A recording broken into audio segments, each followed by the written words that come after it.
Bueno, bienvenidos todos. Estamos en otro módulo de capacitación de APRESID. Mi nombre es Florencia Capielo, soy la responsable de contenido técnico de la institución. Vamos a hacer un repasito primero de los dos primeros módulos que ya vimos. El número 1, que eran cuestiones básicas sobre la agricultura argentina, algunas preguntas que todos nos hacemos acerca del sector y que es importante conocer cómo funciona. En el segundo módulo vimos los pilares de la siembra directa y los beneficios de cada uno. Y lo que vamos a ver en este tercer módulo, vamos a hablar más concretamente sobre la misión, sobre la visión de APRESID, quiénes somos, qué modelos de agricultura impulsamos y los beneficios de esa agricultura. Así que, sin más, nos metemos en el módulo número 3 de esta capacitación. Vamos a arrancar, bueno, como les decía, un repasito de los contenidos, nuestra misión, la agricultura que proponemos, los beneficios. Vamos a hablar de nuestros programas, lo vamos a ver en el módulo siguiente, en el módulo número 4. Y sí vamos a hablar de nuestros proyectos estratégicos en materia de sustentabilidad. APRESID es una ONG de productores, asesores, investigadores y profesionales del agro que tiene 30 años de historia, que está distribuido en todo el país con casi 2.000 socios y un área de influencia de 11 millones de hectáreas, con un dato muy importante que es la apuesta tecnológica de los productores que conforman APRESID. Son productores que están en la frontera en la adopción de tecnología y nuevos conocimientos e innovaciones para el agro. Eso es muy importante. Tenemos presencia en Argentina, pero también en Sudamérica, en algunos países de Sudamérica y África, con regionales puntualmente allí instaladas. Y otro dato muy importante acerca de nuestra institución, tenemos más de 900 productores que participan en proyectos de investigación y desarrollo en sus propios establecimientos para abordar problemáticas locales de distintas características, y eso lo vamos a ver un poco más adelante sobre esta metodología de investigación a campo. Bueno, acerca de qué somos o qué hacemos y cómo lo hacemos. Bueno, la misión de APRESID es promover la producción sustentable de alimentos, fibras y energías. Y cuando hablamos de sustentabilidad, que puede ser un término muy ambiguo y abarcar muchas cosas, bueno, nosotros puntualmente trabajamos en dos focos de trabajo. APRESID se enfoca en el desarrollo de sistemas de producción que regeneran el suelo y cuidan el ambiente, y ahora vamos a ver cuáles son. Son los pilares que ya describimos en el módulo anterior, pero vamos a hacer un pequeño repaso. Y en segundo lugar, impulsamos la innovación en red. APRESID es porque trabaja en conjunto para impulsar la innovación de todos sus productores. Bueno, ¿por qué regenerar los suelos es tan importante? ¿Por qué hablamos de regenerar los suelos cuando hay tantas cosas que podemos regenerar? Un poco lo hablamos en el módulo anterior, pero es importante saber que los suelos proveen el 95% de los alimentos que consumimos, albergan un cuarto de la biodiversidad de todo el planeta. Hay una gran biodiversidad que no conocemos porque no la estamos viendo, pero está debajo de los suelos, bajo la forma de bacterias, hongos, ácaros y demás organismos lombrices que viven bajo tierra. Por otro lado, son el reservorio de carbono orgánico más grande del planeta y por lo tanto aliados contra el cambio climático. Esto lo vamos a ver más adelante, vamos a ver la explicación de por qué y cómo funciona eso. Y por último, brindan servicios ecosistémicos muy importantes, regulan el clima, regulan la circulación del agua, la ocurrencia de inundaciones, son patrimonio cultural de la humanidad, entre otros servicios muy importantes. Y por último, es importante tener en cuenta que cada centímetro de suelo puede demorar hasta miles de años en regenerarse y que hoy el 33% de los suelos de todo el planeta ya están degradados, con lo cual es un recurso muy importante a cuidar. Acerca de los sistemas de producción que impulsamos, estos sistemas que dijimos que regeneran los suelos y cuidan el ambiente, bueno, ¿en qué se basan? Nosotros para esto tenemos prácticas muy específicas y muy claras, y son los pilares que repasamos en el módulo anterior. Pero vamos a hacer un pequeño repasito.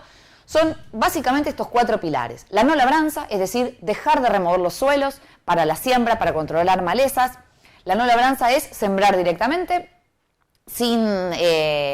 haciendo un pequeño surco en donde vamos a colocar la semilla, y después el resto del suelo queda en su condición natural, cubierto y protegido con su estructura fuerte, que es como la queremos. Esa es la no labranza. Cultivos vivos o suelos vivos todo el año. ¿Esto qué quiere decir? Hablamos en el módulo anterior que la interacción entre las plantas y los microorganismos del suelo debe ser permanente porque se necesitan mutuamente para vivir, sobre todo los microorganismos del suelo necesitan de las plantas y sobre todo últimamente En los últimos años se vio que esa interacción no ocurre solamente cuando el cultivo se muere y dejamos los residuos que se incorporan o se van incorporando al suelo y los microorganismos los van tomando, sino que esta interacción se da a lo largo de todo el ciclo de crecimiento y es muy intensa a lo largo de todo el ciclo de crecimiento de los cultivos, esa interacción con las raíces que van intercambiando todo el tiempo sustancias, energía, agua, nutrientes, sustancias de protección. Entonces es muy importante. Por lo tanto, eliminar ese concepto de barbecho, como lo llamamos, o el descanso que tiene que tener los suelos entre un cultivo y el otro, para mantenerlos con cultivos todo el año o el mayor tiempo posible, siempre que el ambiente lo permita, que es fundamental para mantener esa dinámica en los microorganismos, que son los que regulan o potencian ciclos muy importantes en la naturaleza, el ciclado de nutrientes, los ciclos del agua, el ingreso de aire en el suelo, el secuestro o la captura de carbono, que llega desde la atmósfera a través de las plantas, que ahora lo vamos a ver, el fortalecimiento de la estructura y otras cuestiones detrás de las cuales están estos microorganismos o vida en el suelo. Por otro lado, el tercer pilar, diversificación inteligente de cultivos y actividades en tiempo y espacio. ¿Por qué hablamos de diversificación inteligente? Bueno, diversificar, obviamente, porque siempre tratamos de acercarnos un poco más a a cómo funciona un ecosistema natural, en donde la diversidad es la regla, digamos.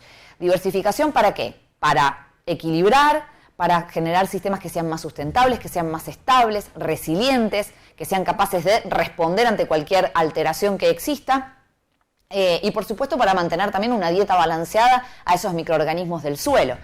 Y potenciar, digamos, las interacciones entre los distintos cultivos, las sinergias entre los distintos cultivos, mejorando así la productividad. Esa diversificación inteligente, ¿qué quiere decir? No voy solamente a poner un cultivo y después otro que sea distinto al azar, sino que tiene que ser pensada, planificada, conociendo cada ambiente, sabiendo qué es lo que necesito que me aporte cada cultivo, qué es lo que me puede brindar y cómo voy a intercalarlos o cómo voy a alternarlos de manera tal de obtener los beneficios y las sinergias que estoy buscando.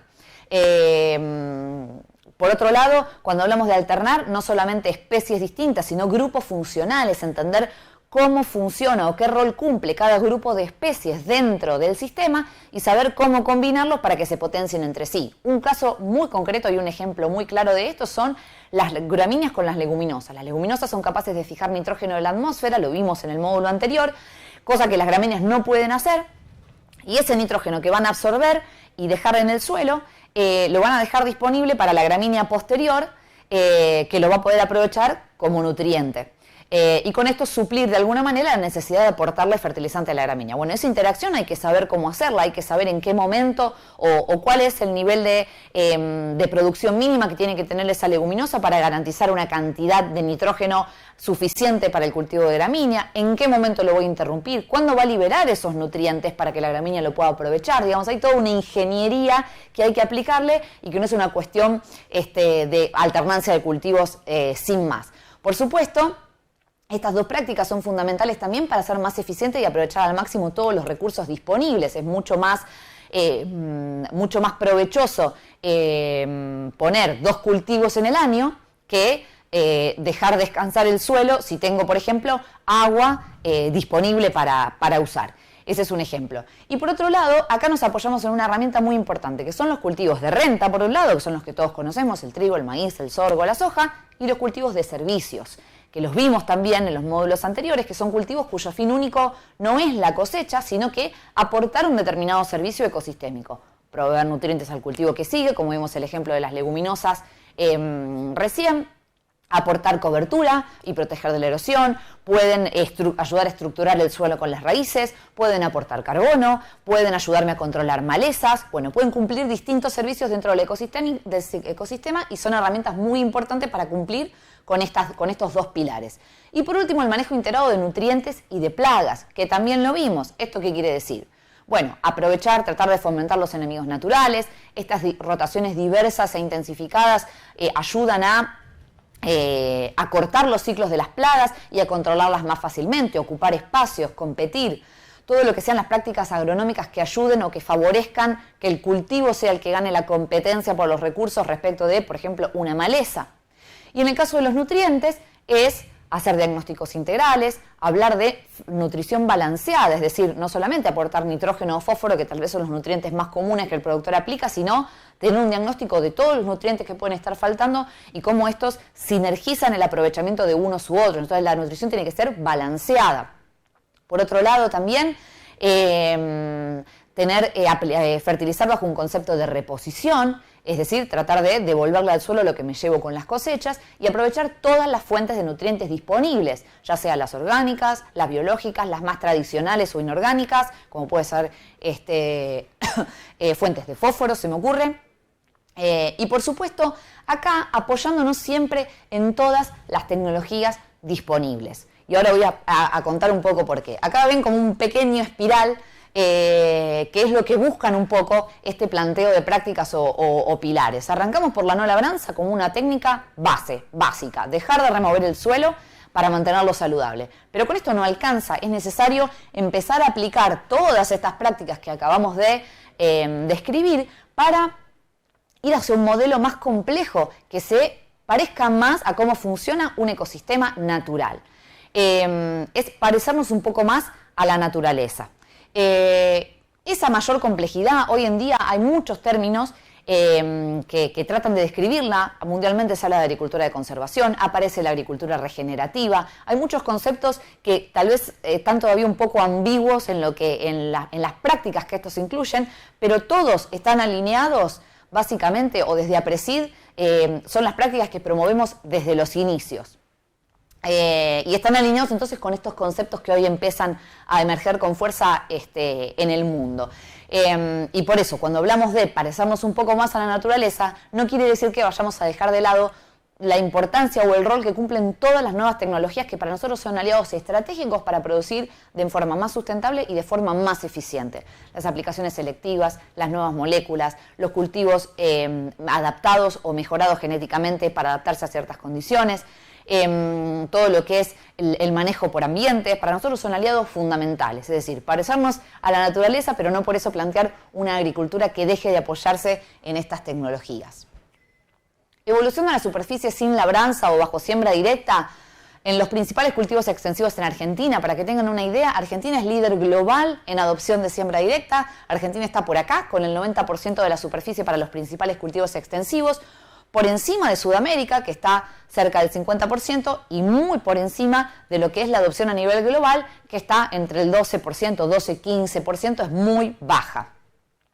O sea, Argentina lidera lo que es la adopción de esta tecnología. Bueno, ¿cuáles son los beneficios? ¿Por qué decimos que esta agricultura permite regenerar los suelos y cuidar el ambiente? Bueno, lo que vamos a mostrar ahora son datos. El primero de ellos es de una revista internacional, Nature, que habla de cómo la agricultura, estas prácticas que mencionamos, o el sistema de siembra directa, ayuda a reducir los riesgos de erosión. Esto se traduce en 700 millones de toneladas de suelo por año que dejamos de perder por erosión gracias a la implementación del sistema de siembra directa. Este es un dato global y es una estimación de una publicación científica. El resto de los datos son datos propios, son datos de los productores de APRESID que implementan este sistema de siembra directa, y acá hay una cuestión muy importante a mencionar. Todos estos beneficios de los que vamos a hablar son justamente los que vemos por la implementación de algunos de nuestros productores, pero no es la realidad del país, no es la realidad argentina. Como sabemos, como dijimos recién, el 90% de la superficie está en siembra directa, pero no todos aplican ese conjunto de prácticas que describimos anteriormente. Por lo tanto, estos beneficios no son la realidad de la Argentina, sino la realidad de los productores que implementan estos pilares con un enfoque bien sistémico. Aumento de la productividad del agua. En un contexto de cambio climático donde hay que cuidar este recurso, es muy importante ser eficientes en su uso. Bueno, el sistema de siembra directa permite producir más granos por cada milímetro de agua disponible, en un 25% más. Esto es muy importante. En cuanto a rendimiento y estabilidad, bueno, nos permite aumentar los rendimientos y generar rendimientos más estables, cosa que también es muy importante en un contexto de cambio climático donde hay un año seco seguido de uno húmedo, seguido de uno seco. Bueno, es importante poder mantener rendimientos estables a lo largo de esos años, y esto es lo que podemos ver en sistemas de siembra directa comparados con sistemas de, por ejemplo, monocultivo o que tengan labranza. También es muy importante la reducción en el uso de combustibles fósiles que hacemos. También una cuestión clave para lo que es contaminación y lo que es emisiones de gases de efecto invernadero. Quemamos mucho menos combustible gracias a este sistema. Reducción a la mitad del impacto ambiental por uso de fitosanitarios. Normalmente se asocia a la siembra directa con glifosato, más insumos, más herbicidas. Bueno, la realidad que muestran nuestros productores que lo implementan de manera completa y estratégica, bueno, muestran que en realidad hacen la mitad de las aplicaciones de herbicidas, por ejemplo, que el resto de los productores, y reducen también en más de la mitad el impacto ambiental asociado a esas aplicaciones. Con lo cual, esto es muy importante porque aporta, digamos, a un manejo sustentable. Y bueno, y mejora la actividad biológica del suelo con todo lo que esto significa por el rol que tienen estos microorganismos y que lo venimos hablando en los módulos anteriores. Otro de los beneficios, ahora sí vamos a hablar un poco de lo que es cambio climático, que para nosotros es un punto estratégico, no solo para nosotros, sino para el mundo entero. De hecho, en el momento que estamos haciendo la grabación, se está celebrando el último día de la COP, de la Conferencia de Naciones Unidas por el Cambio Climático, una conferencia que se hace todos los años y reúne a los países que conforman las Naciones Unidas para debatir sobre las estrategias que permitan mitigar y adaptarnos al cambio climático, tratar de mantener los aumentos de las temperaturas globales por debajo de ese 1,5 de la era preindustrial que necesitamos alcanzar hacia 2050 para poder mantener, digamos, los ecosistemas y los sistemas alimentarios, entre otras cosas, activos y funcionando. Y para que los efectos de ese cambio climático no sean realmente irreversibles.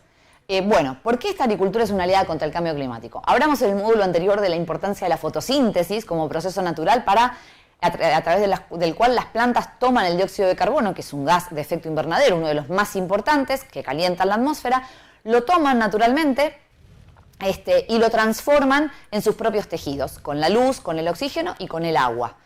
Esas plantas cuando mueren se incorporan al suelo y los microorganismos del suelo van a tomar esos residuos y transformarlo en carbono orgánico del suelo. Como decíamos, los suelos son el reservorio de carbono orgánico terrestre más grande de todo el planeta y por lo tanto, a través de esta fotosíntesis lo que nosotros podemos hacer es sacar de circulación dióxido de carbono para meterlo en la tierra con el doble beneficio, no solo de sacar ese gas de efecto invernadero de la atmósfera, sino también mejorar la fertilidad de los suelos. Bueno, los sistemas de siembra directa permiten hasta duplicar ese secuestro o ese aporte de carbono orgánico de los suelos respecto de, por ejemplo, un sistema de labranzas. Entonces, por un lado, capturamos más carbono, sacamos carbono de circulación de la atmósfera. Una cuestión que también, al ser un proceso biológico, no todos los sectores, hablamos de, por ejemplo, la industria, el transporte, la energía, no todos pueden o tienen esa misma ventaja que tiene el sector agropecuario de tener esta máquina de captura permanente de carbono de la atmósfera. Entonces, por un lado, aumentamos la captura y por otro lado, reducimos las emisiones. La sola eliminación de la labranza ya reduce las emisiones de CO2 en un 40%. Es decir, se deja de emitir dióxido de carbono del suelo. Y esto no considera el combustible que dejamos de usar, que también genera emisiones. Por otro lado, como decíamos, reducimos la dependencia de fertilizantes sintéticos. Muchos fertilizantes generan muchas emisiones durante su proceso de fabricación y transporte, y esas se contabilizan e impactan, obviamente, sobre lo que es el calentamiento global. Nosotros en estos sistemas, aprovechando otras fuentes de nutrientes y potenciando la interacción entre los distintos cultivos, lo que hacemos es bajar esa necesidad de aplicar fertilizante extra en hasta un 50%, con lo que esto significa en bajar las emisiones. Tengamos en cuenta que los fertilizantes sintéticos contribuyen con un cuarto de las emisiones, al menos del sector agrícola, en lo que es Argentina. Entonces, el aporte es muy importante.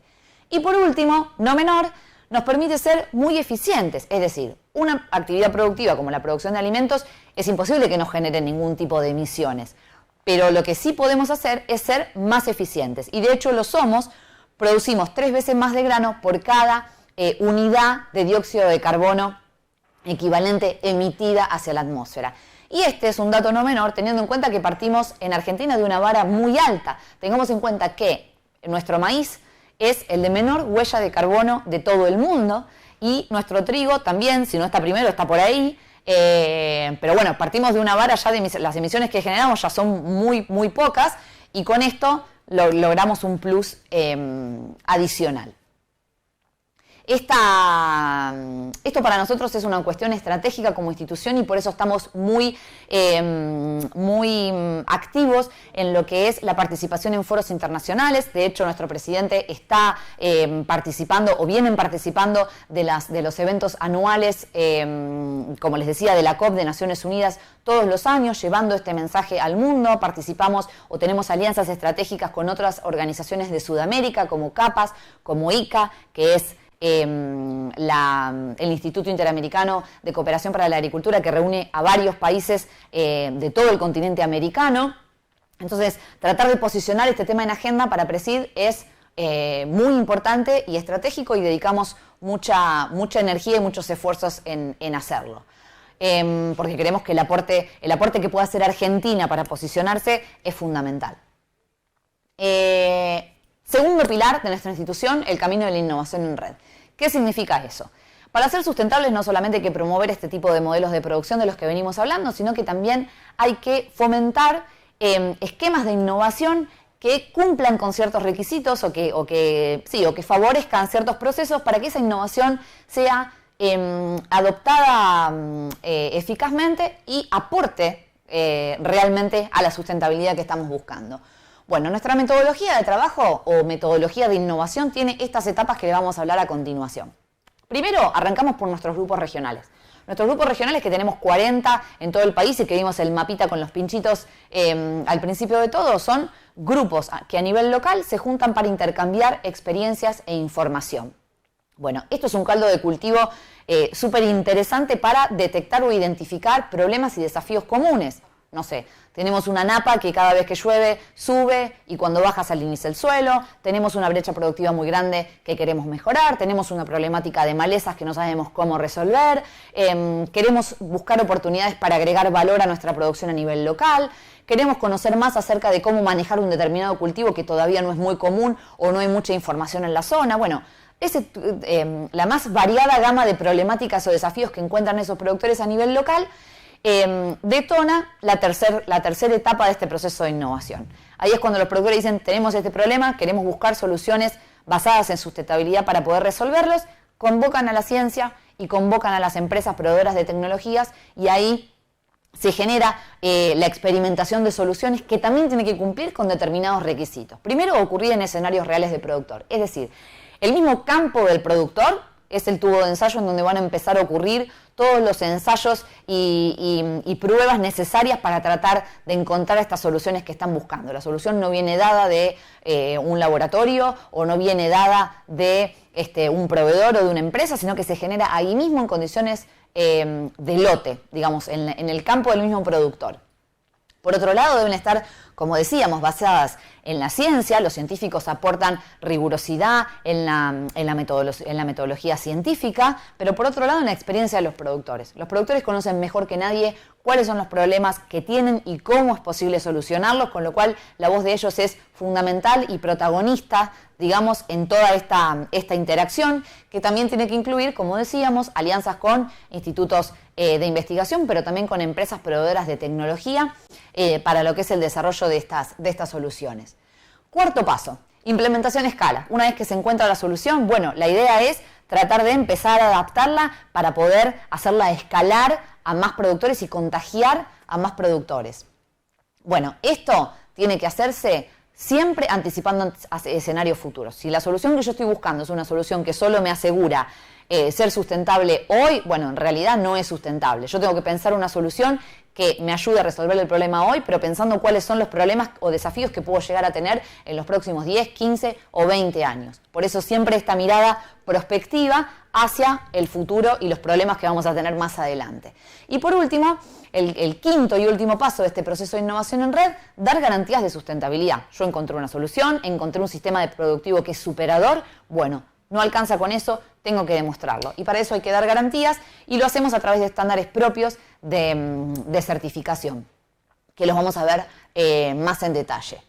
Lo que sí vamos a hablar, como les había anticipado, sobre nuestros proyectos estratégicos en materia de sustentabilidad. ¿En qué está trabajando APRESID en materia de sustentabilidad? Primero, proyecto Gran Chaco, sustentabilidad más allá de la tranquera.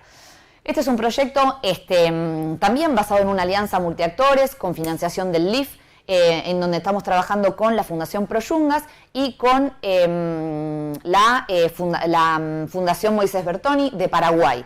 Estamos trabajando en la zona de Gran Chaco, en donde tenemos una problemática muy importante. Hay paisajes que tenemos que proteger, el mundo está exigiendo una agricultura libre de deforestación y consideramos que esto es fundamental, hay que proteger estos espacios vulnerables, pero para nosotros hay una cosa que es que tenemos que ir un poco más allá, que es ver cómo se está produciendo en esos lugares que sí están habilitados para la agricultura y que están cercanos a estas áreas que deberían estar protegidas. ¿Cómo son los modelos de agricultura? Sabemos que los paisajes naturales como los bosques son un reservorio de carbono y por eso hay que cuidarlos, son un patrimonio natural, pero la agricultura también tiene que asegurar o tiene que ser eficiente, asegurar un secuestro de carbono y una producción sustentable. Con lo cual ese es el foco, ahí lo ponemos nosotros y trabajamos en, por ejemplo, acciones de medición de stock de carbono en producciones agrícolas en esa región. Y por otro lado en la búsqueda de prácticas que permitan favorecer esa captura de carbono. Y por otro lado, un dato innovador sobre este proyecto, los productores van más allá de la producción en sus tranqueras y tratan de liderar acciones que permitan proteger y conservar esos paisajes naturales que están cercanos a su establecimiento, haciendo inventarios forestales y monitoreo de fauna, buscando estrategias para reducir la huella y proteger esas áreas vulnerables. Es decir, van más allá de la tranquera. Y no solamente por una cuestión de que, como decíamos, es un patrimonio natural que hay que proteger y cuidar, sino también porque creemos que son aliados estratégicos de la producción. Para producir más y mejor necesitamos proteger esos ambientes. Es un proyecto que tiene un alcance de 150.000 hectáreas. Segundo proyecto estratégico, nuestra red de carbono APRESID, que bueno, es un proyecto fundamental y que de hecho estamos presentando en la Conferencia de Naciones Unidas por el Cambio Climático de este año 2023. ¿Qué es lo que busca este proyecto concretamente? Vinimos hablando del rol de los suelos como reservorio de carbono y cómo a través de la fotosíntesis lo podemos sacar de la atmósfera y bajar su concentración en la atmósfera para mitigar el cambio climático y guardarlo en los suelos. Pero hasta ahí perfecto, se entendió la dinámica. Pero, ¿cuánto suelo almacenan hoy cuánto carbono almacenan hoy los suelos agrícolas en Argentina? ¿Cuál es el máximo potencial al que podemos aspirar? Y por otro lado, ¿qué prácticas tenemos que implementar para favorecer esa captura? ¿Es la misma en cualquier región? ¿O hay algunas que capturen más que otras? Bueno, este es el objetivo de la red de carbono APRESID. Las etapas de trabajo, bueno, inicialmente ya generamos mapas a nivel nacional de lo que es el carbono actual, es decir, para saber cuánto carbono hay hoy en las distintas regiones y en los sistemas productivos del país.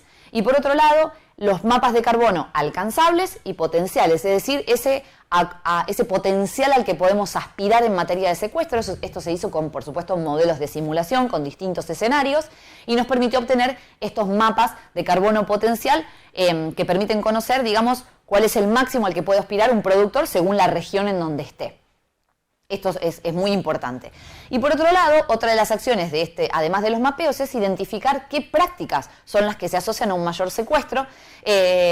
Nos pusimos muy contentos cuando descubrimos que las prácticas que promovemos desde APRESID y los pilares que discutimos al principio son aquellos que favorecen ese mayor secuestro. ¿Cuáles son los próximos pasos? Bueno, tratar de adaptar cada una de esas prácticas. El sistema de siembra directa no es universal, sino que son los pilares que lo definen, los que se repiten en cualquier ambiente, pero por supuesto cada sistema de siembra directa va a ser diferente y va a ser único como cada productor y como cada ambiente exista. Por lo tanto, lo que hay que hacer es tomar esas prácticas y ver cómo se adapta a una determinada situación para que ese productor que está en una determinada región sepa qué carbono tiene hoy y cómo puede llegar a ese máximo potencial. ¿Algunos datos relevantes de esto? Bueno, en primer lugar descubrimos que estamos a la mitad del potencial, en promedio por supuesto a nivel nacional, a la mitad del potencial de secuestro que podíamos hacer. O sea, hay mucho trabajo, hay mucho por mejorar y eso es muy bueno. Y por otro lado descubrimos que la adopción de mejores prácticas como nutrición balanceada, siembra directa continua, rotación y diversificación de cultivos con adopción de cultivos de servicio, permitirían, si se adoptaran por supuesto a nivel nacional, o de forma masiva, reducir o compensar la mitad de las emisiones generadas por la agricultura a nivel nacional. Por lo tanto, es un proyecto que desde APRESID tratamos de posicionarlo a nivel mundial como modelo de producción a seguir. Y por último, otro de los proyectos de los que quería hablarles es Agricultura Sustentable Certificada, del campo a la mesa. Esto es nuestro proyecto de certificación, como les comentaba más adelante. Es uno de los primeros estándares nacionales para certificar mejores prácticas productivas ambientales y sociales. Está reconocido internacionalmente por ejemplo, el International Trade Center. Se basa en, por supuesto, una serie de prácticas que el productor tiene que implementar a campo y que tienen que ver con los pilares del sistema de siembra directa que venimos de describir más arriba. Pero por otro lado tiene que tener un sistema de gestión o una serie de protocolos y procesos para registrar y para ordenar todas esas actividades que ocurren en el campo, desde la siembra, aplicación de fitosanitarios, cosecha, comercialización y almacenamiento, y todo esto está certificado por un ente externo a APRESID, o sea, no es el mismo productor ni APRESID el que le da el ok y le dice que cumple con esas características, sino que es un estándar, una certificadora avalada, la que valida que el productor cumple. El objetivo final, digamos, nosotros sabemos que la demanda está cada vez más interesada en conocer el origen, en conocer la huella de carbono, en conocer el impacto ambiental que generan los alimentos que consumen, y acá nuestra estrategia es aliarnos con la industria para poder llegar al consumidor con un producto diferenciado que tenga, por supuesto, una calidad validada y certificada. Bueno, hasta acá llegamos con este módulo número 3 de capacitación. Espero les haya servido, espero les haya gustado y nos vemos en el cuarto módulo, donde vamos a hablar de nuestros distintos programas para cerrar luego del quinto módulo con este ciclo de capacitaciones. Bueno, hasta acá les agradezco por haberse quedado y nos vemos la próxima. Si vos también querés construir una agricultura más sustentable, seguinos en nuestras redes como APRESID para conocer todas las novedades, y si no, metete en nuestra web www.apresid.org.ar para aprender más sobre el sistema de siembra directa, sus prácticas y sus beneficios.